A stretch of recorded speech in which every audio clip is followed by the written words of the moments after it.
Okay. Okay, record has started and the field is yours, Rukmini. So hopefully we are pronouncing your name properly. Fine, don't worry about it. Thank you. All right. Okay, up to you. Start by wishing everyone good afternoon, evening, morning. Namaste works easiest to everyone. Thank you, Fabrizio. It was very kind of you. You just saw a few glimpses of what I had on my website, and you kind of signed me up on this about 6-8 months ago, and that was really kind of you. Thank you. I also want to thank Pam and the entire IBM community for this opportunity. I'm new here. I'm not a collector. I started as a researcher, and it's still very warm and endearing to be part of this community where people have been collecting for over 30 years. So thank you for this opportunity, and thank you for coming in and listening to me today.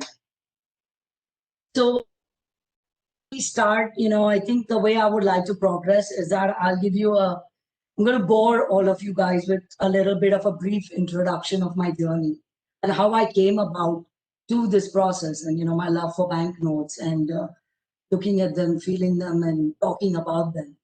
So I think it's only fair that I give you a little background on how I came into this area, and then obviously I'll shift my focus to some of the work academically that I have done, kind of put in a few things so that you guys can appreciate the work that I've been doing.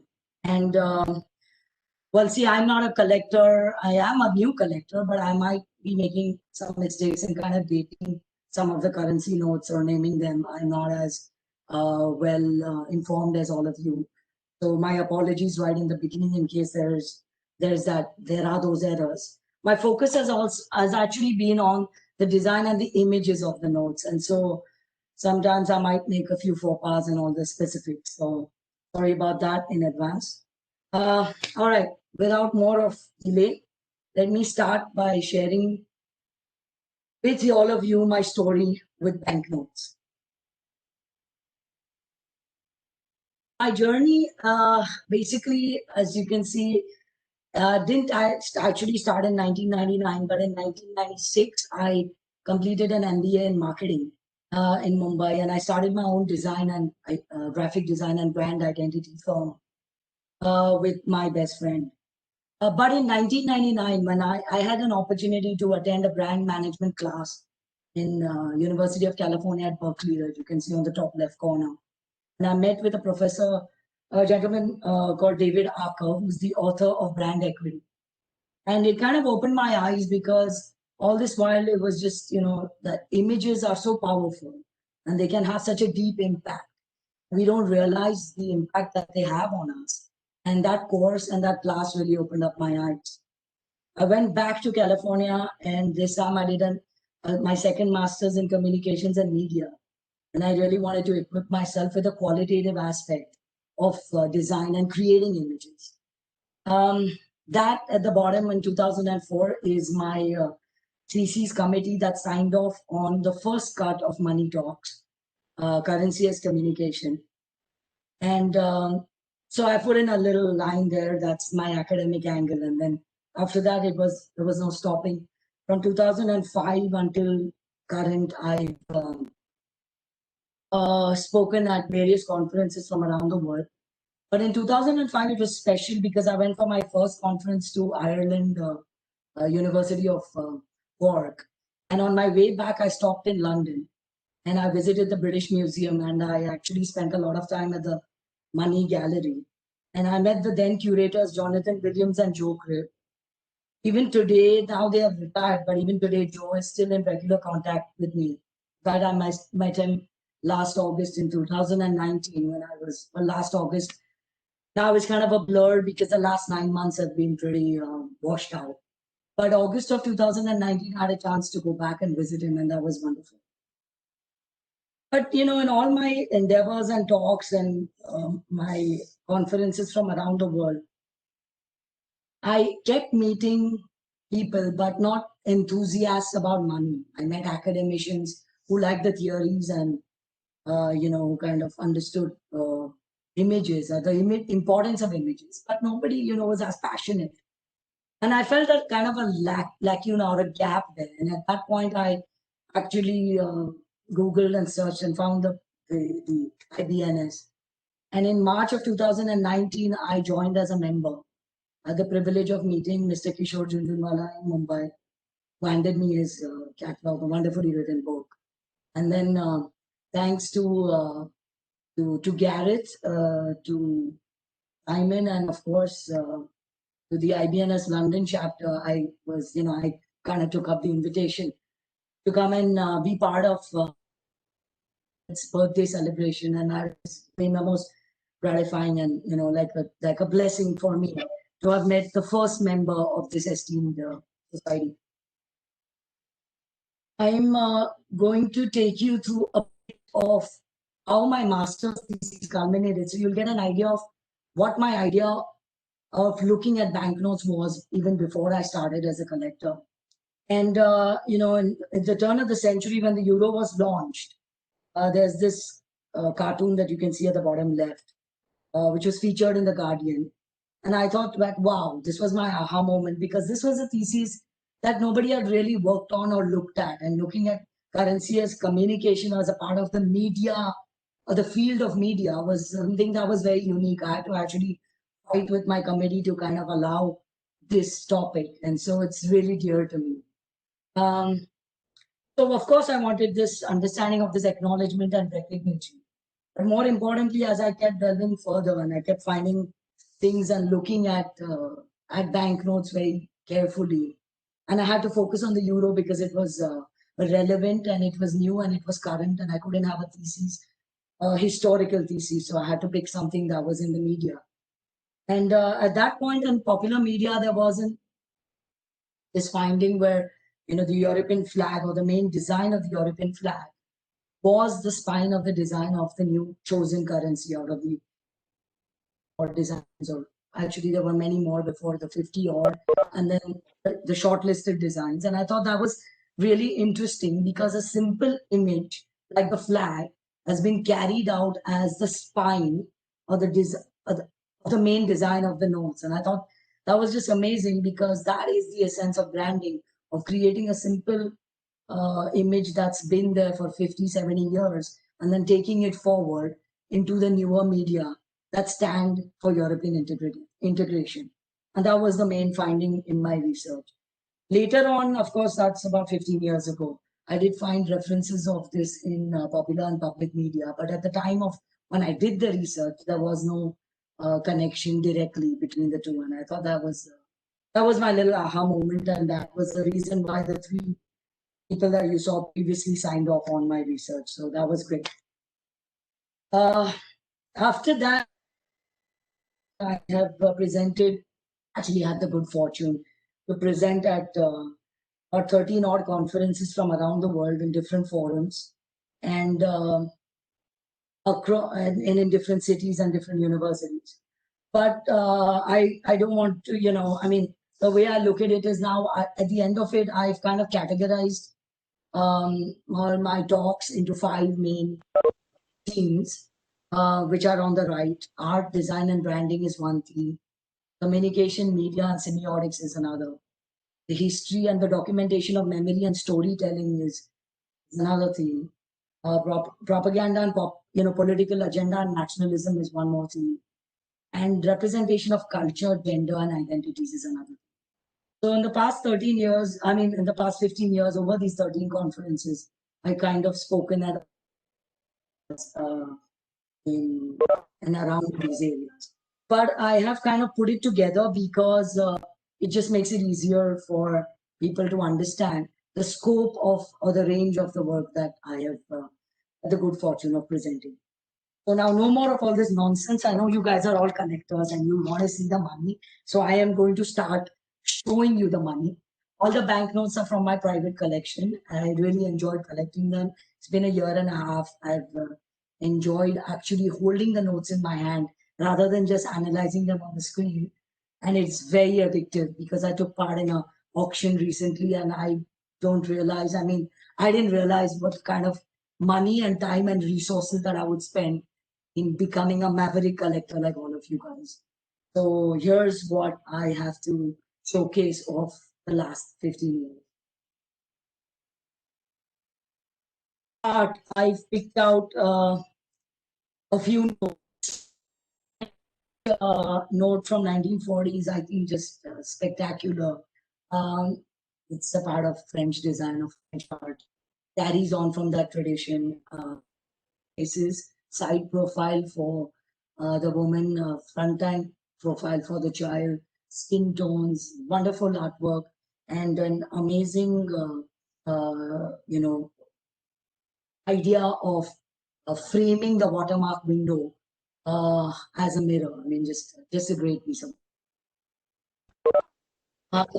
The note below is from Burma, now Myanmar. But I recently had a chance to visit Delarue when I was in the UK in 2019, and I realized that engravers and engraving is still the soul of banknote design, and especially in Delarue. And I mean, initially, some of the banknote designers were engravers, so I thought that this was a wonderful piece of art again. Showing the royal palace and its reflection in the surrounding mood. On the right is a more recent note from the Faroe Islands, and the watermark effect of the rain-drenched cliffs just makes it really unique and different from most other currency notes. At the bottom is it is a mural called the Ports Construction Mural in Uruguay, and well depicted minimalistic style of design on Uruguay's first memo. So I've tried to, throughout my presentation, get different notes from different parts of the world and from different timelines. There's technology and the concept of art, the definition of design, the definition of what's in or not has changed, and I think banknotes have kept that promise of reflecting what's popular in culture and in the time frames. Design is interesting. See, art is usually, well, design can be defined as art with a purpose. And as we all know that just banknote art is not important. Security is as critical.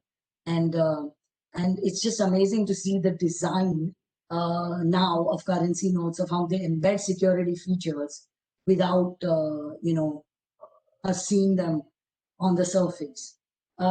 This French note is interesting. It's actually a very typical style of French notes in that time, or over over a few decades, where the central image is a main person and depicted on both the front and the back as a reverse image. Difficult to replicate, but when you hold it up in the light, it's just unbelievable the way the artwork shows up. Then you had at the bottom the graphic designer from Netherlands called Oxenar, who I think kind of changed the whole approach to banknote design, that is minimalism. Larger numerals, monotonal, multiple screens, and simplified images, but really complex line work, difficult to copy.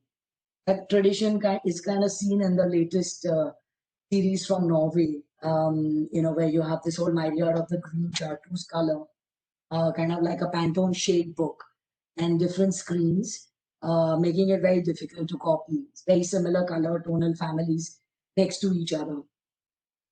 And more importantly, the front and the back related. The front is more direct. It's an image of a lighthouse. The back is the pixelated version of the lighthouse. So an interesting series and an absolute nightmare for copycats. At my conferences, I met a gentleman from the United States, an academic called Richard Zaid. He was like me. He had a graphic design company, and he came up with this really banknotes being business cards of nations, and that kind of struck with me. And I looked at banknotes then from a branding perspective.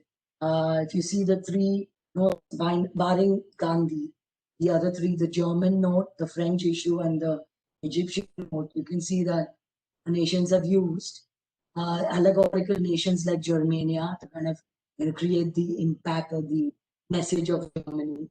and then the French flag for this Allied occupation note from after about World War II. On the bottom left, the Egyptian emblem with the eagle. Even the stylizing or the stylization of the font for the Central Bank of Egypt is from the Islamic calligraphy tradition.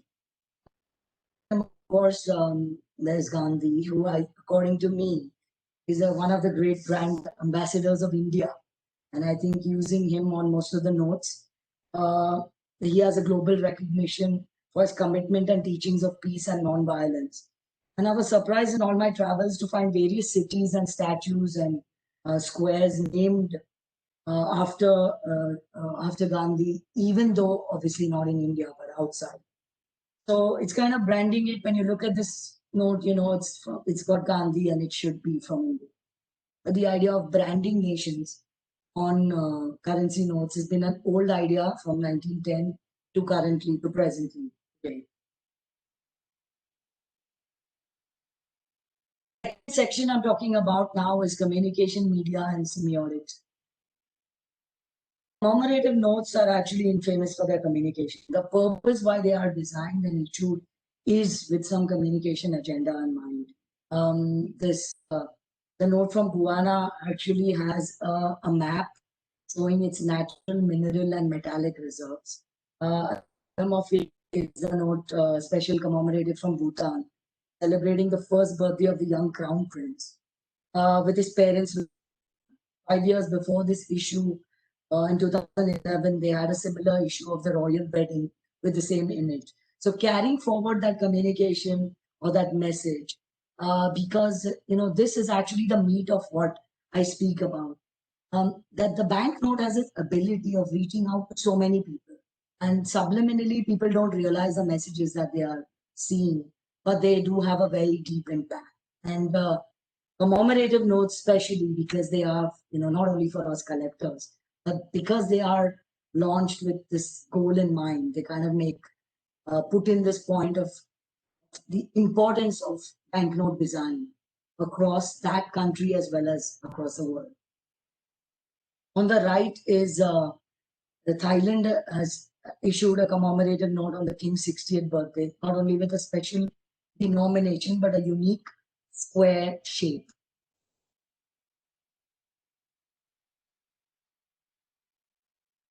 Important or the media. You have President Suharto's from Indonesia, his achievements in terms of agriculture, infrastructure, education, transport, and the entire development of Indonesia across 25 years. And I think this is really important because this is kind of like a storyboard of all the things that the nation achieved in his regime or in his leadership. Media have also looked at the medium as the message, because it's not only paper, but recently we have polymer and then the hybrid series that have kind of changed the way the design and the security of banknotes has evolved.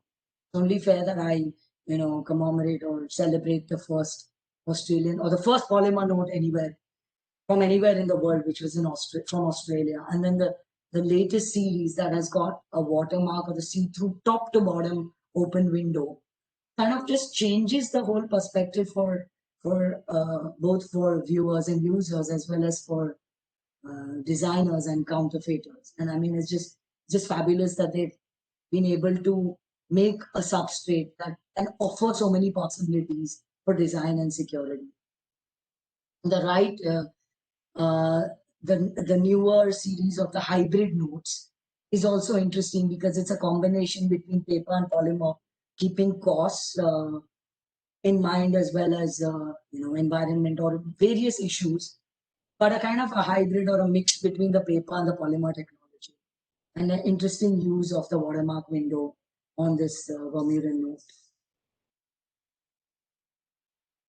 Now, it is actually at the heart of where I started, and semiotics or the study of signs or the symbolism of images is very important because as a designer myself, when I choose to create an image, it's important what that image means prima facie, as well as the symbolic and cultural references. So, 1947, I think, is like, laden with symbols. It's got the French Merian looking straight and colonial representations from West Africa, from Indochina, and from North Africa in all their local attires. But what's strange or amazing about it, or different about it, is Merian has this straight image and looking straight back at the viewer when you look at the note, whereas the colonial representatives are looking upwards towards the west, kind of like they're looking towards France. I thought that note was, just amazing. As you have four heads depicted or four faces, three of them are looking one way and one looking the other, and it just made me think. So it's kind of like a wealth of symbols there. At the bottom, you have a Chinese issue of the Patola Palace in Lhasa. Tibet was annexed by China about 70 years ago when the Dalai Lama fled, took exile in India. But in the recent 2005 UNESCO series, they have kind of permanently emblazoned the Patola Palace in Lhasa or Tibet on Chinese banknotes. On the right, you have on the top right is the European notes. Now this is strange because these notes were actually designed to be symbolic. The gates, the windows, the bridges, the doors are not in reality. They are recently. I think one of our sessions with Mark pointed out that there is a park now in somewhere in the Netherlands that actually has these fictitious bridges and doors and gateways. But these notes were specifically designed to be symbolic. And so that makes them very interesting, that instead of getting into the nitty-gritties, you've got an overall view of what Europe has to offer through its architectural eras, but not specific to any nation or any actual architectural facade or place. Kalina is the designer, Robert Kalina, the winning designer, also managed to design the Azerbaijan notes, which are below. You can see the similarities in the style of design he chose with the doorways. A very clear message that, with the national map of Azerbaijan as well as the regional map, a kind of like an aspiration of where Azerbaijan sees itself and its association or inclination towards the European mainland. So I also thought that it was important to present at historical and conferences that in terms of memory and documentation, because today we have a host of notes that we have in our pockets, in our wallets, and eventually they make it to museums or in the hands of collectors, and there's so much history that they are laden with, and it just gets lost. And that's why I approach conferences that cover this area.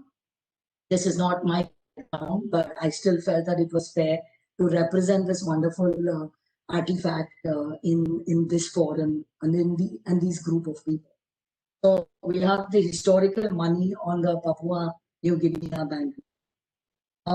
Right, we have the Arab Revolt documented on this Jordanian note. Gandhi leading the salt satyagraha. But importantly, like the Indian national freedom movement and a sun radiating like a new dawn. In fact, this image has been on, there were three 500 rupee different issues that you all are familiar with. But this image has been in circulation for over two and a half decades, and it stayed on. So it's kind of made its mark or its point of representing Gandhi as a leader towards the freedom movement.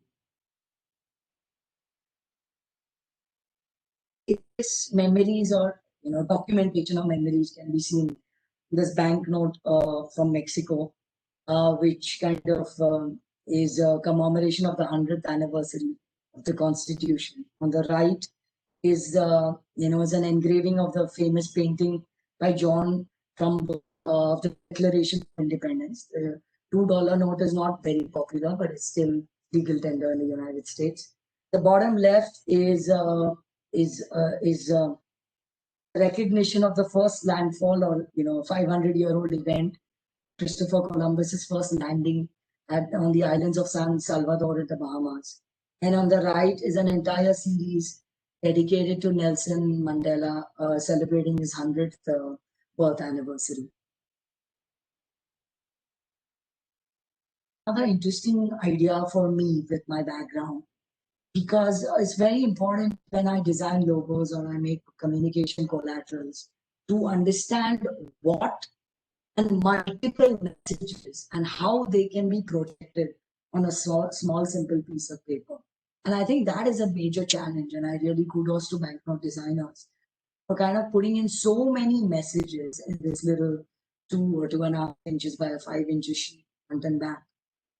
It's just amazing if you really look at it as to all the detailing and all the information that a banknote carries.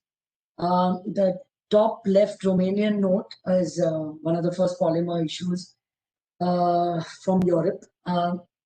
The 2000 denomination was in commemoration of the new millennium, and the eclipse, the total solar eclipse, was kind of showcased with the Romanian flag colors. Also, I think the message was that there's a polymer note and it's Romania entering the new millennium.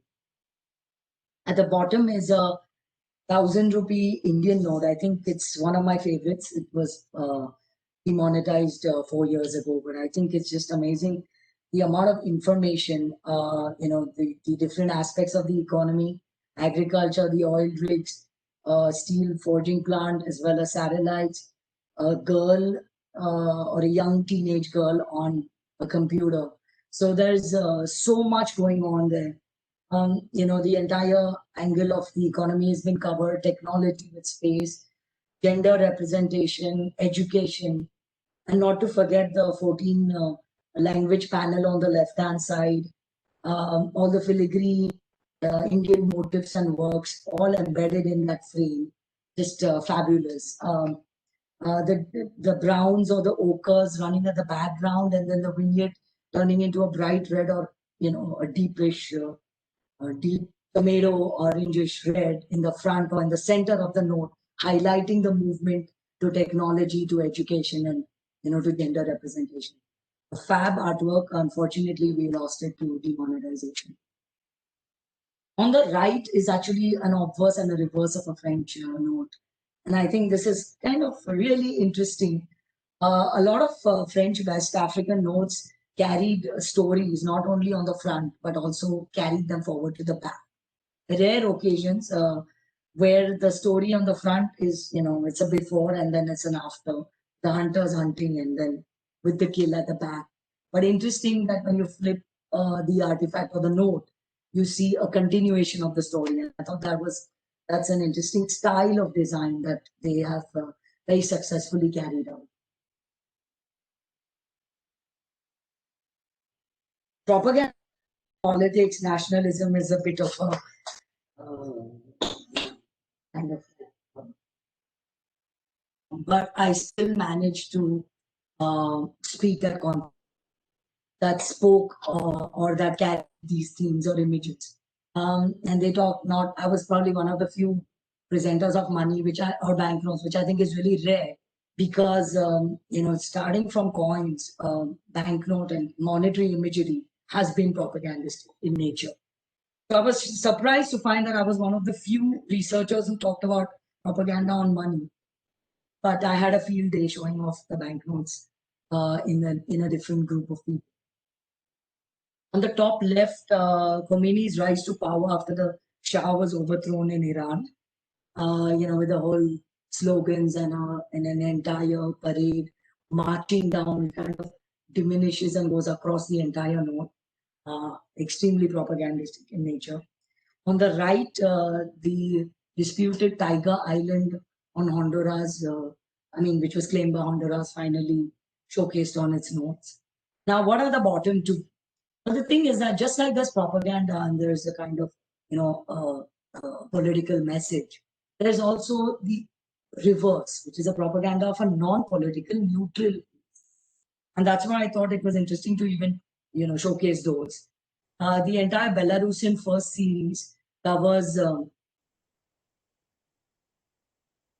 west region and the forest, completely away from as kind of like a spin-off after the breakup of the Iron USSR. And I think this was a message that most nations that broke out wanted to put forward to go into completely neutral areas of imagery. And so they chose their local fauna. On the right is actually, it's interesting because not only are these neutral images, but there is a propagation of tourism nationally and internationally. There's also some kind of push or slay towards, the communication of UNESCO sites. And an entire series by Philippines actually covers all the World Heritage sites. Also, a positive propagation of, national pride. Because the South Sea Pearl makes a very interesting image on a banknote, and so does the entire underwater reef area. But well designed, well documented, location of where it is, the actual notation of it being a UNESCO site. So nice, a nice, well designed scene. Okay, this was another shaky ground area. I did receive a few criticisms in some of my academic conferences, but I still wanted to say what the one spoke. The overprint from Iran is very clear. No time for a new banknote series, but a clear message that the Shah is out, and he's kind of been scratched out with that overprint or the mark on the same notes immediately when he was overthrown or when he went into exile. Below the bottom is a very active political message. Saddam on the notes. This clearly says who's in charge.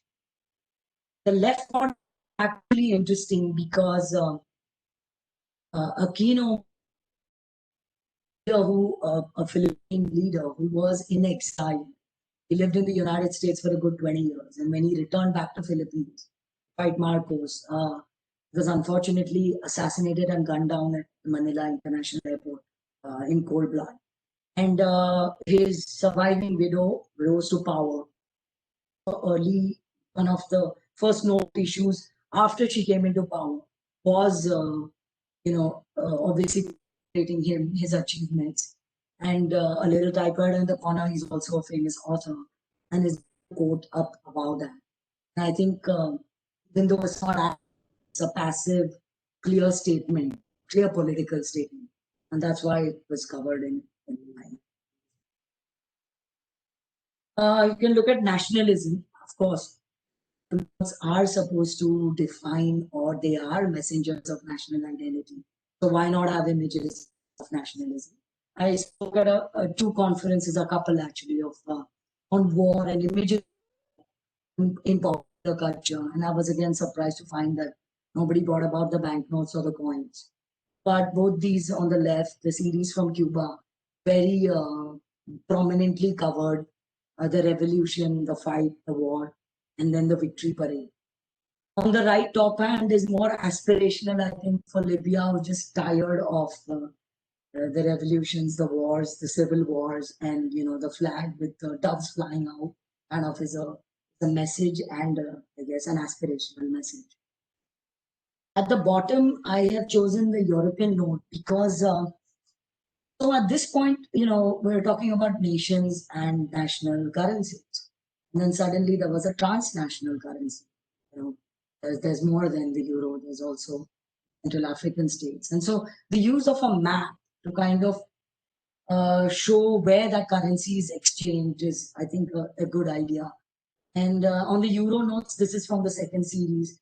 As the expansion continued, they kind of changed that map and accommodated the new expansion. And that's why I've showcased it here in the presentation. culture, which I think is more interesting because we are moving to a world now that has put aside politics, propaganda, put aside a bit of art, maybe some time, but culture, gender, identities, and representation is very important in today's. It's the hot topic.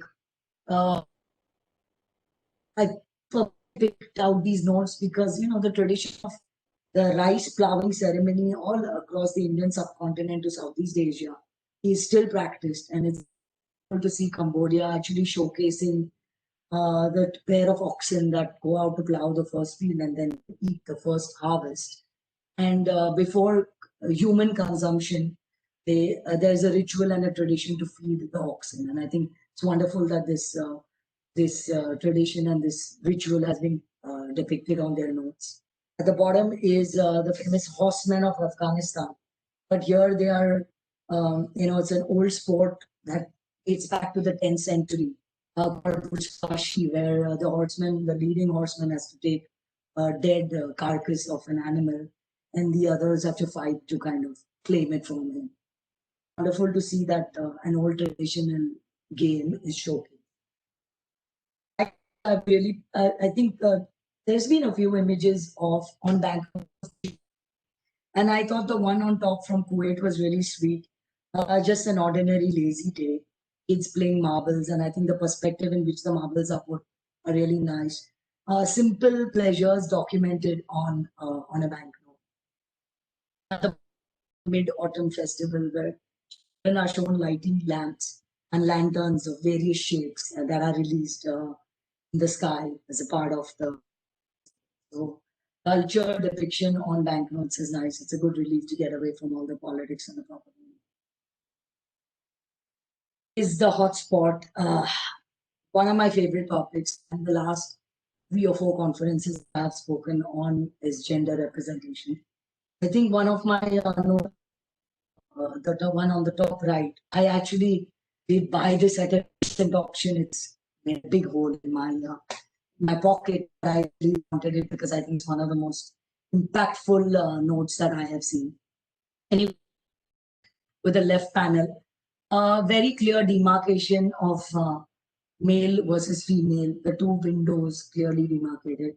The man looking straight back, rolling up his sleeves, with day, with a rising sun, and the woman submissive, looking down, almost dreamily sitting there, with the moon and the stars at the back.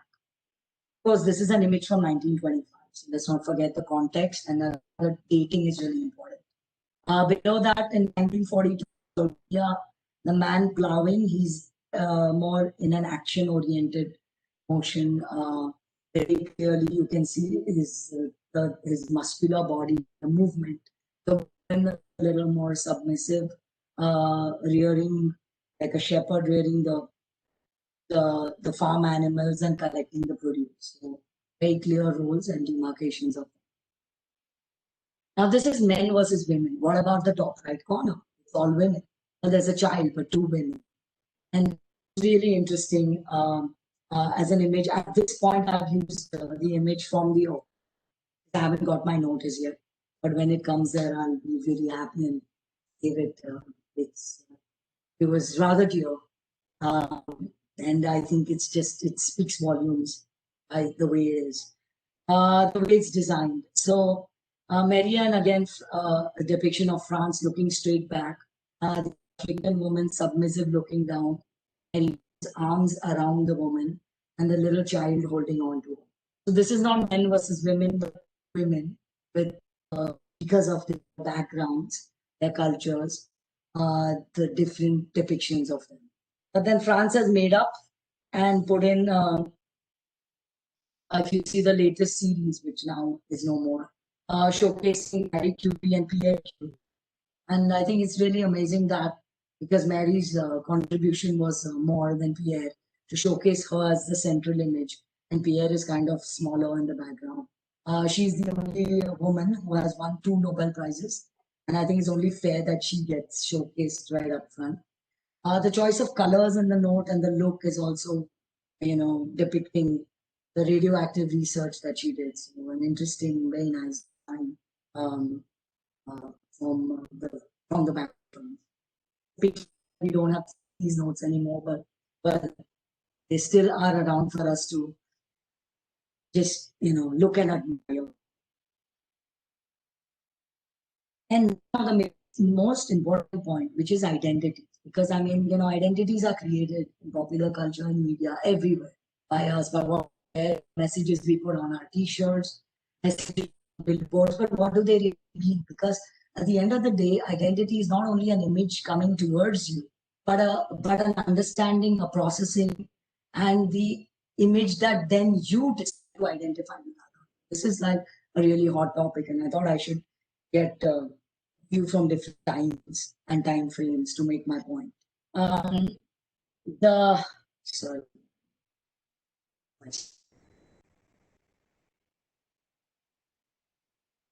Chinese tractor lady driver, Lian Jun. Unfortunately, she passed away this January or February. She became kind of world famous. She opened a window into identity, perception, and formation of images, of agricultural images. But the first lady to be driving a truck, I don't know if there's any other followed after that. An unbelievable iconic note, and really well received within China as well as across the world. Note on the right top clearly demarcates the two roles, the two genders, the hard rational men and the soft emotional women. From the way they are depicted, their clothes, postures, everything. It's very clear gendered identities and roles. On the left bottom is a little window into a classroom scene. Both genders depicted, girls on one side of the aisle and the boys on the other. Interesting representation of the times then.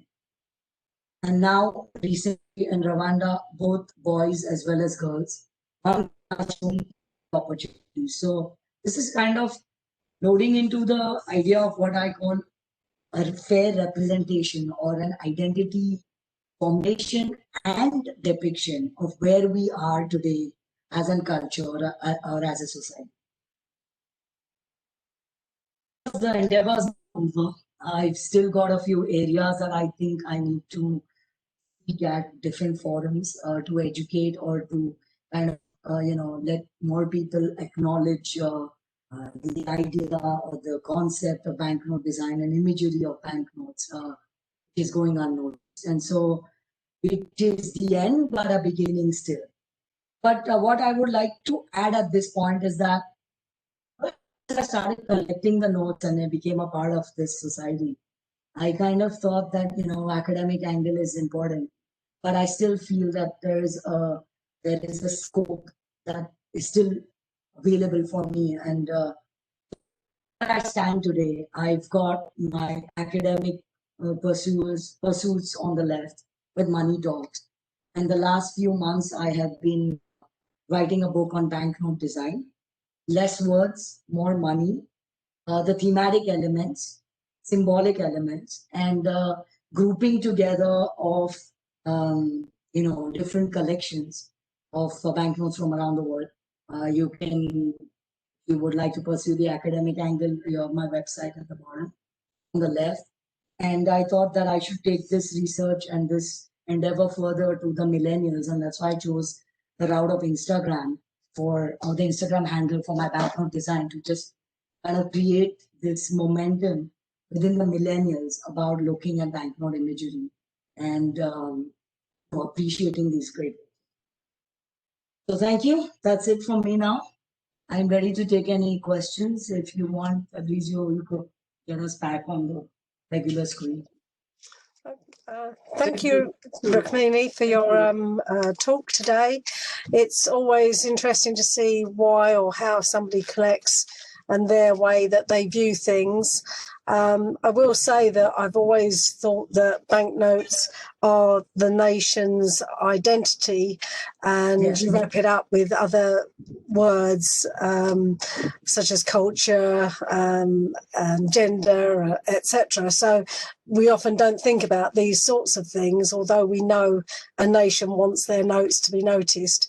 I also think that some notes have people depicted on them who are full of their own self-importance, when there are far more important people who could have been shown or will be shown at one point. And my last point I was going to say, it's not a question, but something that I noticed, because as a collector of only Bank of England, I'm obviously very provincial in that respect, but the Kuwait note had the words "with God's assistance." Yes. And there are some countries and people that wouldn't even use the word God in full in print. So I was very surprised to see that, that a country would put that on a banknote and put his word on there, his name on there, whether you believe or don't believe. But that was all I was going to say. But thank you very much. Thank you. Thank you, Pam, for your feedback. Thank you, Rukmini. Really, really very interesting. I mean, from a collector point of view, or I like checking on features and security and counterfeits. I don't often focus on the points that you highlight. So it's very interesting to see with a different optic what we keep in our hands every day. So I'll open the Q&A. If anyone wants to ask any question, you can unmute yourself, and we just try not to speak over each other. So, Dozo, any question?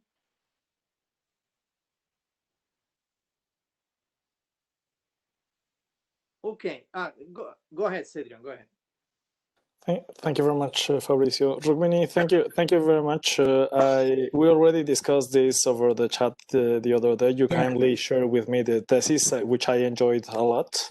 So actually, it's like reviving what I read on your thesis right now. I wanted to have your opinion on something.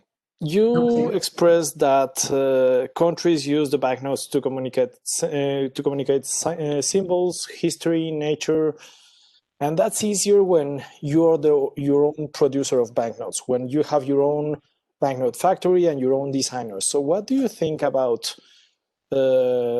leasing the banknote production to a foreign entity, for example, De La Rue or Hisec and Devrient, etc., all these private companies, which actually do not necessarily know and have the feeling on the sense of the culture and the important things for those people inside the nation, which actually led to some funny errors. No, I recall that there is a Yemeni banknote that depicts when Yemen was split, and actually depicts something that belongs to the other Yemen, not necessarily the one that is shown, and also something which is also interesting is the new Canadian banknotes. When they switched to polymer, they included I don't know the name of this tree, but actually it depicts the Norwegian version of the tree, not the Canadian local one.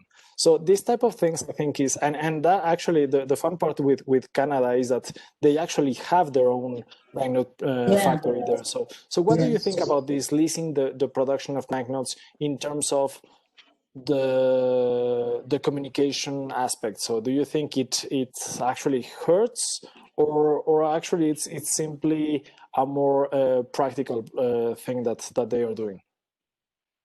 See, I'm a designer myself. Okay, so it's not about just banknotes, but so I take up projects for different clients. I think that I agree with you that it's very difficult for a person from outside of that culture to actually understand the subtleties and the subtle nuances of design or of colors or of elements or traditions. But the thing is, I think it can be covered in an area which, most graphic designers or design research companies, other than banknote designers, what's called the client brief. If you can put forward a client brief with a committee of, say, historians, academicians, and that's actually more of the trend that's happening now. But a committee decides within a nation what are the elements that are important to them. There's also a political representation, of course. We want to avoid, but we can't. And so if the client brief is to the point and does put in all the features that need to be highlighted and the subtleties, and then once the first few cuts of the design come back, if they can be verified and checked, like that Canadian example, it should not have happened ideally. Having said that, I actually had a chance to meet an independent banknote designer in September of 2019. She is based in the Netherlands, and she came to Amsterdam and met me.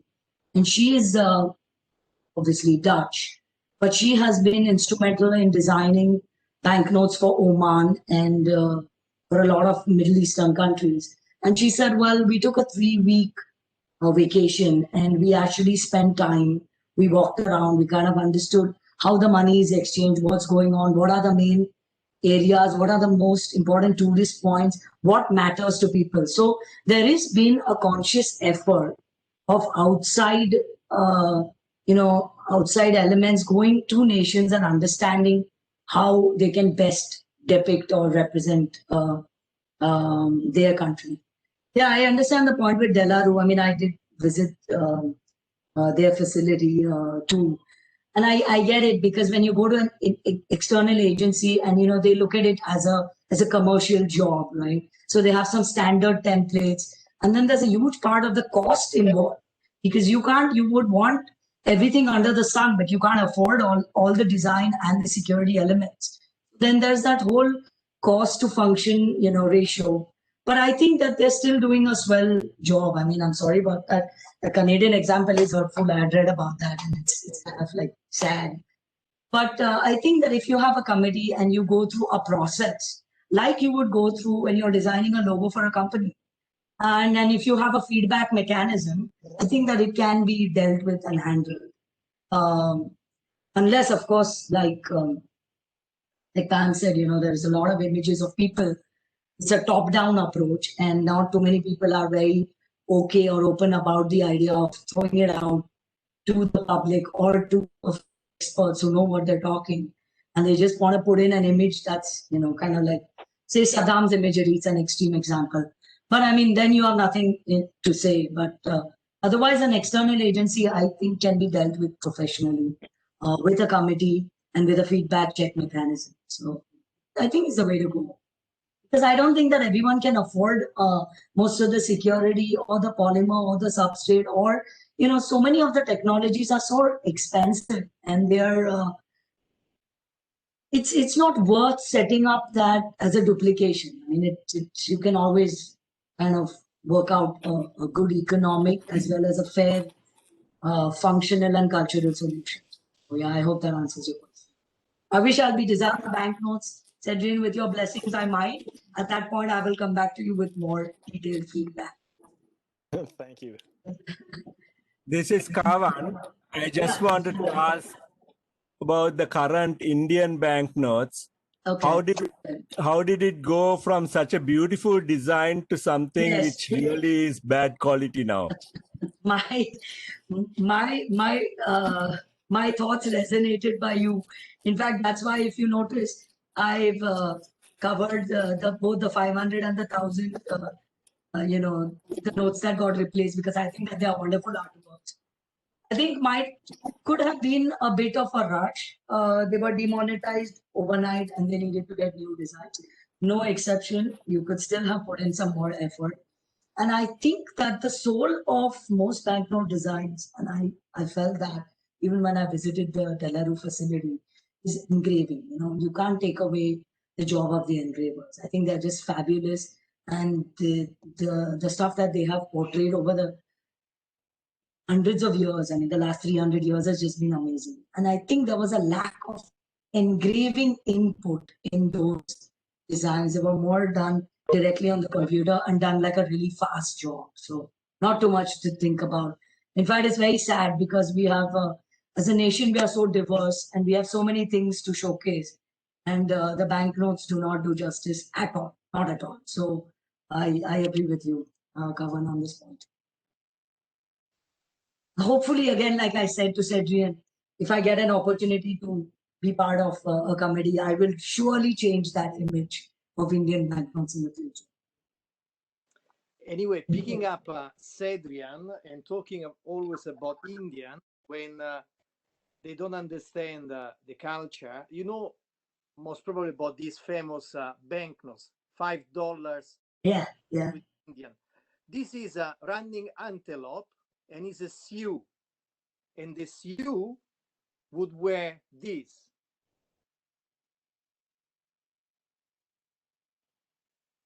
With only 3 feathers.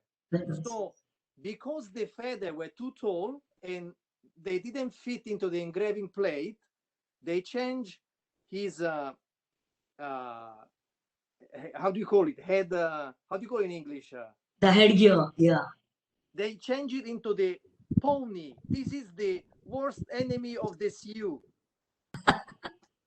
So they put him a different head feathers, which were part of his enemies. So this is just to pick up when you don't really understand other cultures and you may do errors like this.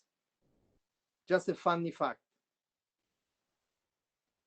Hi, Rukmini. This is Dharmesh. Hi, Dharmesh.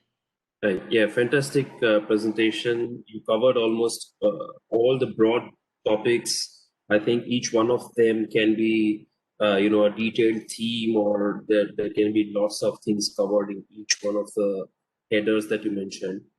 I think in addition to what Cedric and we were just discussing about how the other third-party printers or designers depict some imagery of certain country and the culture. I would like to cite example of Nepal. That's my collection interest.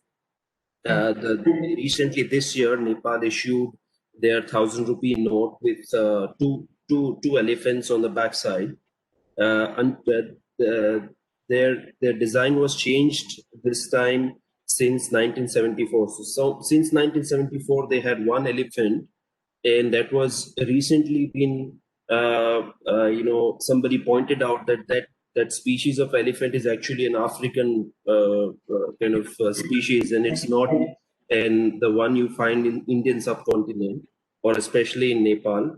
So this was, it became an issue, like, it became a political issue that, why are we not depicting an animal species which is our own? So they changed the brief, which you also specified that there's a client brief, and in the new design series, they depicted two elephants which are born in Nepal. So they haven't changed the design in terms of the animal they're depicting or the overall broad aspect of the note, but subtle change to tell people that no, now we are showing our own. But I'm very surprised that why nobody picked that up since 1974 till 2020. Exactly my argument that we need to put this in more mainstream media, and that's why I've actually started the Instagram handle, and I'd like to have a book which I'm working on. I think in the next 2-3 months it should be out. You guys are pressed on that to make this a more interesting, not just a hobby but a collection, because it's rampant, it's everywhere. We all use it and we just don't kind of notice it, and so just sorry, John, are you saying something? So John is on mute for some reason. Hold on. Let me. Yeah. John, you can talk now. I was just going to say, every new bit of currency is a project, and in project management, they talk about the iron triangle, and each of the 3 points of the triangle is fast, good, or cheap. And you can pick 2. So if you want to do something fast and cheap, it's usually not done well. If you want to do something cheap and well, it's not done fast. And I think that's where a lot of these mistakes come from, is people, whoever, focusing on two issues, how much it's going to cost and how fast it's going to be done, and not focusing on how well it's done, such as the note that you showed that had the Indian headdress that was the headdress of the enemy of the individual wearing it. That was my only comment. Mini, hello. This is Jaime-san. Thank you for the beautiful presentation. Very interesting indeed. Maybe a couple of comments on the same vein as the discussion was going. As you all know by now, I think the Bradbury released this vast archive of photo essays a few years back, and those many of which I own, I find very interesting in that they provide a series of stages of the design of the note from very early on, sometimes with dates that you can track. So you can see sometimes in the photo essays 3 or even 4 different stages of the design. Sometimes from a first imagining of what the client would want done, probably by the printer themselves, which is sometimes quite different from the final product, to then several different representations of what the client probably told them that they actually wanted. So it's a very interesting insight into the design process at different stages. Second comment, relating to the errors and to using foreign printers. A, B, and C obviously had wonderful engravers, and their vignettes are very famous and popular. They're beautiful vignettes. But I think either they liked the vignettes too much, or they could not produce enough of them fast enough at some point, that it resulted in the fact that the same vignette is used for several different countries. So it's not difficult. We've done that, for example, for Spanish banknotes recently, to find vignettes which are used on Spanish banknotes and 2 or 3 or 4 other countries at the same time. That at some point upset some of the countries, because of course you want to have something unique, even if it's an allegorical figure and not something that you can then find on the banknotes of Peru or of Switzerland or whatever, right?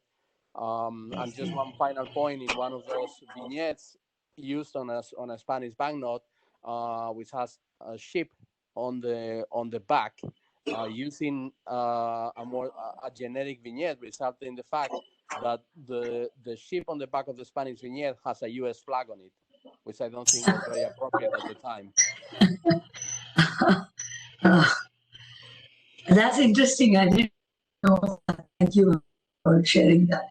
But you're right that most of these larger corporations are kind of, like the American Banknote Company, or like, say, De La Rue. They have standard templates. Yeah, I think that they should avoid using the same vignettes. But yes, for the lack of time, sometimes there is a mix and match or a cut and paste job, and that should surely be avoided. But again, that comes back to, the committee that's overseeing the currency design and development within that nation, and, they kind of accepting or rejecting those designs. Yeah, Christopher. Hello. I have to say your talk was amazing. It was very interesting to hear in all the different aspects. Some of it I've take for granted. It's a matter of two little things. So the first thing, I understand you're a designer. So what have you designed, and what was your proudest sort of commission or involvement in a design of a banknote? No, I haven't yet designed the banknotes. That's my ultimate goal. I'm just I'm a graphic designer, logo designer, do websites, do most public communication, some part of social communication, but no design as yet. So I'm hoping to get there. But thank you, Christopher, for considering me to be ready for that job. Oh, I'm hearing from what you're saying, you're up there. I'm in the same boat. I love to design a banknote. Like before the Bank of England nominated for who was going to be on the back of the 50, I did a made-up design. But so separate from that, I think I haven't mentioned it in my last talk because you were at my last talk. Was the Scottish and Northern Irish commercial issuing banks, particularly. I think you know what I'm talking about. Yes. The Royal Bank of Scotland and the Ulster Bank. As what interests me when they issued their notes, and then discovered how playful they are, I then decided to contact the designers and realise how little banknote experience design in banknotes experience. A bit like what you were saying about logo design. They were involved in that kind of thing. As I could show you, if you want me to quickly show. Yeah, sure. The lovely Royal Bank of Scotland, they had a lovely series. And as you were saying about the politics and the gender, it's very fascinating. If you see the RBS series of notes, having all at the moment prominent women in Scottish history who are involved. That's true. That's wonderful. But it's very fascinating, and it'd be fascinating when the 50 comes out. But what fascinated me is the blend of different bits of work, especially on the back of them. The use, it's a shame about the light, the use of the ultraviolet, how playful they are. Yes, yes, yes. And the incorporation of the poem. What I was going to say, funny enough, I just come back from Northern Ireland last month for the Ulster 20 that I'll show. But what I'm trying to find the right question to ask for you. What do you think about these two kinds of series of the notes? As one last thing to say, sorry, as you can see, I'm trying to gather my thoughts up. Because I work part-time for Colin Narbonne & Son in London, and I'm very lucky since working for them. I see so many different banknotes, and the series, other than these polymer series, that captured my imagination were the Brazilian notes that were about 20 or 30 years ago, where they were like the playing cards. They were amazing. How they used the they use the same image in like a mirror image. But like sorry, can I interrupt and tell you the motivation behind that? Because I read an academic study actually that the motivation behind having these reverse images, kind of something like this, was that it was just easier for the machines to read them. So whether you put them in this way or you flipped it the other way, now the whole thing has changed, because now the optical character recognition, or that OCR technology of machine reading of banknotes or any objects, has changed drastically. And so that was because some people would put in the note one way and it wouldn't read. So they had the same image, the diametrically opposite image on the other side, to combat that issue. Did not know that. Wow. I'm glad I could tell you my something. mind. But because I think it's so fancy, they even done the watermarks.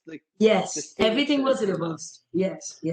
Talking about that, you were saying, because I was very fortunate about talking about the RBS series. I invited them to do a talk, O Street, who got the contract to design them, and it was fascinating. You were saying about committees, and sadly, there were so many ideas they had that didn't pass committee through the Royal Bank of Scotland. One of the ideas, as you see with the Ulster banks, were they wanted to be vertical. But one of the things they wanted to do was, like I said about the Brazilian notes, wanted to make them like playing cards. Because if you see, they have kind of on the back of the notes, if you see the denominations, they put them in reverse on both corners, but they wanted to make the whole design, as you see with the mackerel on here, a kind of sort of reverse, and they wanted to totally do that, as they said to me, but unfortunately it was one of the ideas that didn't pass through, to the point where they were even planning to do a picture where you put them together like a jigsaw puzzle, like the Standard and Charter new series on the Hong Kong banknotes. And I think, these little opportunities that were missed. For me, I love, as you're saying, about these these designs, these ideas that were thought up but never come to fruition. It's fascinating to see if they were ever in circulation. That's true. So excuse the thing. And did you see the last thing before I leave everyone? As you could tell, I do like to waffle a bit, but the Ulster banknotes are. I do. I do own one of those. I think the blue. Is it the 5? I do own that. Oh yes. And I like the back image, especially with that little girl running across the beach. I think it's really sweet. It's kind of free, and she's running across pretending to be an airplane. I think it's a really nice image. It's a really good depiction of a lazy afternoon on the beach. It's really nice. Yeah, It's a beautiful note. it is beautiful. When I was in Ulster, when I was in Northern Ireland to get the new 20, I went around Stramford Lough, where this is all based around. Okay. I did a guided tour, but they are so lovely, the series. I have to say, my favourite is the 10. I'll tell you why. It's a bit funny, but if you put it under ultraviolet, but there's potatoes cut up. I don't know if there's any banknote in the world that has potatoes on their money, but you could find that out for me if you know other world notes. Well, there is. I don't know if they're specifically potatoes, but there is an old note from Belgium, and I'll send you a personal message. Yeah. Where there's a lady, like a woman, a little basket, and they don't look like carrots or onions, so they could be potatoes. And I'm assuming in Belgium, thanks to the Belgian fries, the potatoes are kind of popular. So I'm assuming it could be that. I will send you an individual personal chat and send you that image. Yeah, send me your. Okay. Thank you so much again. Thanks, Christopher. Are you going to have the second part of your presentation? Yeah. So if anyone's interested, the IBNS London, I am going to do a talk in January. Jonathan Calloway's giving me a talk, and I am, because I rushed mine last time, I will repeat a little bit at the beginning what I said. And was it useful for you? I was a bit worried. Yeah, I liked it. I really enjoyed it, especially the D series of the Bank of England notes. I think so much thought has gone behind. Even I think it's a 50 with Shakespeare and the whole scene from Romeo and Juliet. I mean, so detailed on such a small piece of paper. So yeah, well done and really well engraved. So yes, I look forward to your part 2 of your talk. Thank you. Cheers. Thanks, Christopher. All right, guys. Any other question for Rukmini? Roger, go ahead.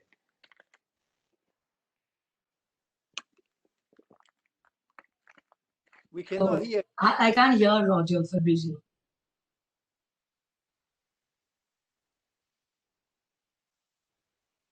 Roger, you're not on mute, but we cannot hear you.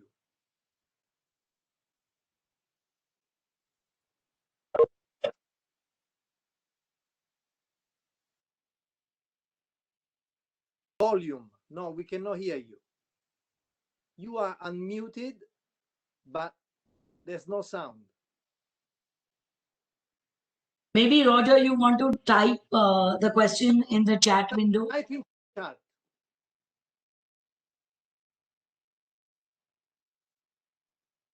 Oh, Roger, I know that you can use telepathy.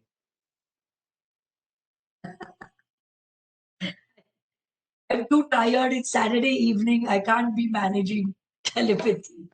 Okay, Fabrizio, please.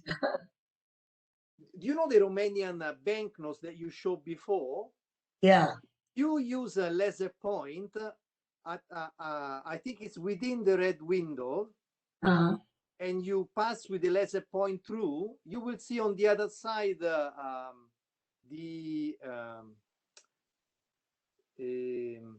do you call it? Oh my God. The formation of the solar eclipse. Yes, Is that what you're saying? the solar eclipse. Yeah, you know this detail. Yes.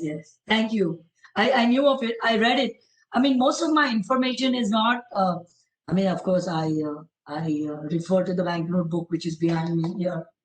But I still do a background check and a referral on the central bank website. And usually, especially for commemoratives, they have very detailed information of what they are, what they designed or the concept behind it. Roger. Okay, Christopher still has something to say. Roger, Barcodes for Yes. phones. Okay. barcode for phones. Okay. I'm not. I don't know the. I don't know the what would that question would mean, but there were barcodes on.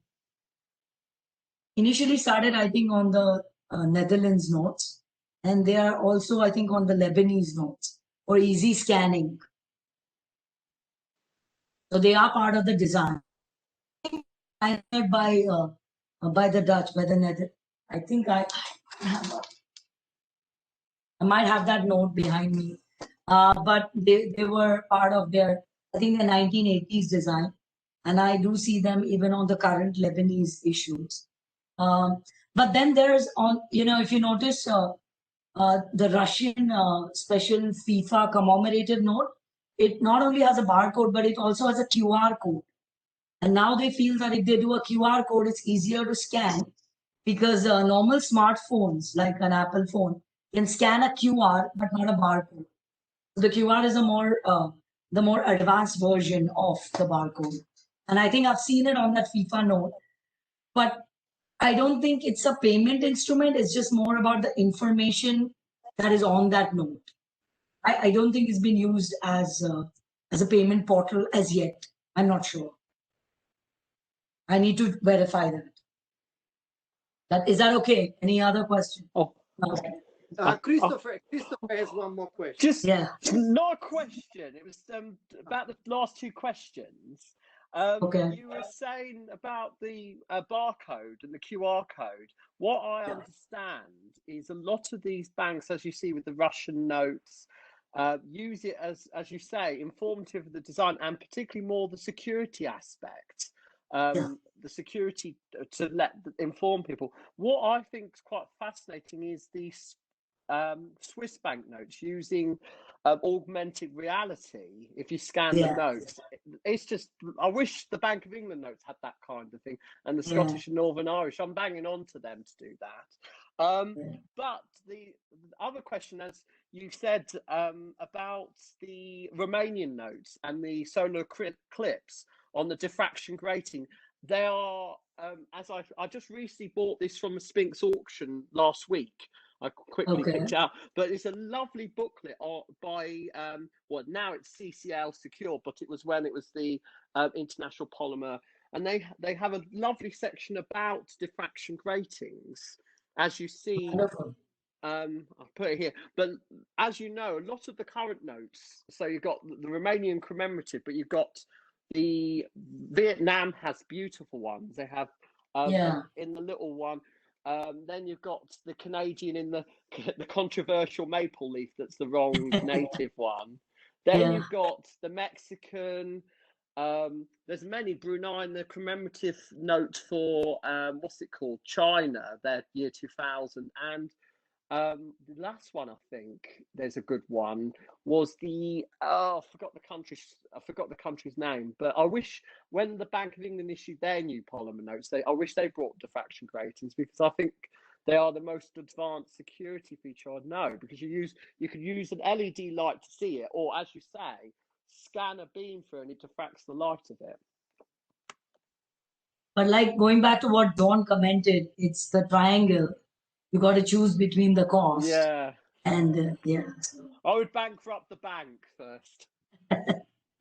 The banks want to economize. Thank you again. Thank you. Thanks, Christopher.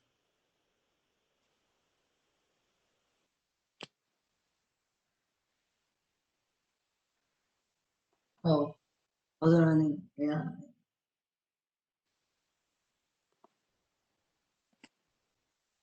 Fabrizio, I think we're done. I don't think there's any more questions or comments.